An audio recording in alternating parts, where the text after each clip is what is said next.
Morning. I wanted to share something with you this morning about the LiL TUFFY Swimbait. People have noticed that I don't use a jig head with a keeper on it. Mainly, I just didn't have any jig heads with a keeper on it, to be honest. But I haven't had any trouble not using one, and the reason why is the mylar that's in the bait.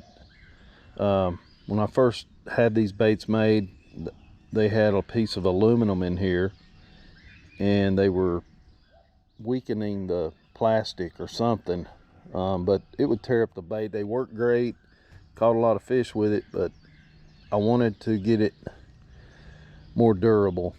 So I had them put a piece of mylar inside the LiL TUFFY here, and when they did that, mylar is a woven mesh that's used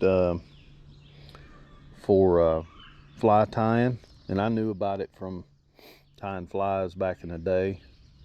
So I had them put that inside the bait, and what happened was this mesh, woven mesh, works like a keeper inside the bait. I'll show you how. So when you put your jig head on, if you come underneath that mylar, get it far enough in there, and then come straight up through the mylar out the center of the bait. Push that bait up to the head. Now your hook is through that mylar. If you could see right there, it's coming up through the mylar, and when you're pulling on it, you're pulling on this whole strip of mylar because your hook is there, and so you have all this plastic around the mylar, and it causes it not to pull out the hook or tear the bait. So I've had short strikes where they pull them down. I just push it right back up there, and it stays fine. I'm going to use some keepers, but really I kind of like it without the keeper. It seems like it tears the bait even less if you don't have a keeper. So I'm still gonna keep using this without the keeper because of the mylar. Seems to work really well. I probably caught 15 crappie yesterday. One was 2 pounds, 2.27 pounds, and 3 big drum, and I'm still using the same bait. It didn't tear it. It didn't I can still push it up there and it'll stay. So I kind of like the clean bare hook shank in there. So that's the reason that it seems to do really well without a keeper.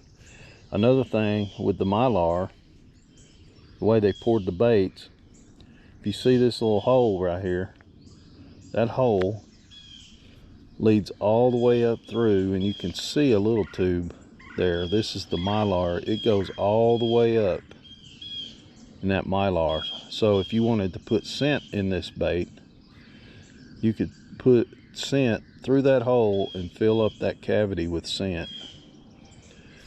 And I haven't done that yet, but I plan to with some shad scent. Sometimes these fish just they're so picky, mainly from pressure, that one more thing could just cause them to bite it. So I'm definitely going to get some scent to put in there. But that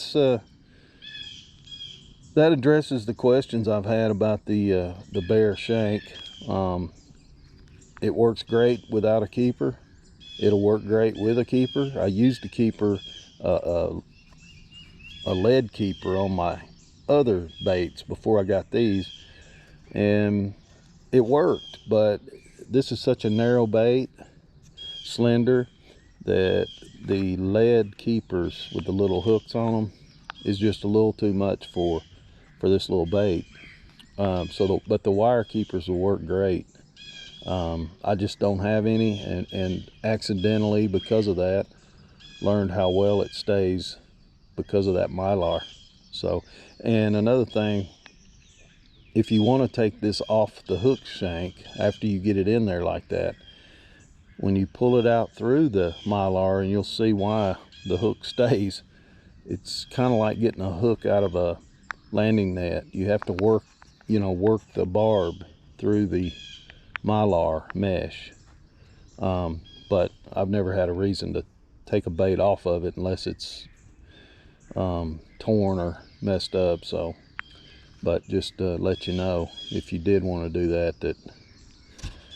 And then another thing I do, I've only got one color. I'll probably go with the more colors, but right now I have one. I'm not a huge color guy. I know a lot of people are. I can get these in several other colors, but what I do is dye the tail with Spike It dye. You could use color pens to put a little color on the belly or through the middle to doctor this bait up. And that's pretty much what I'm going to go with right now, unless people start requesting other colors.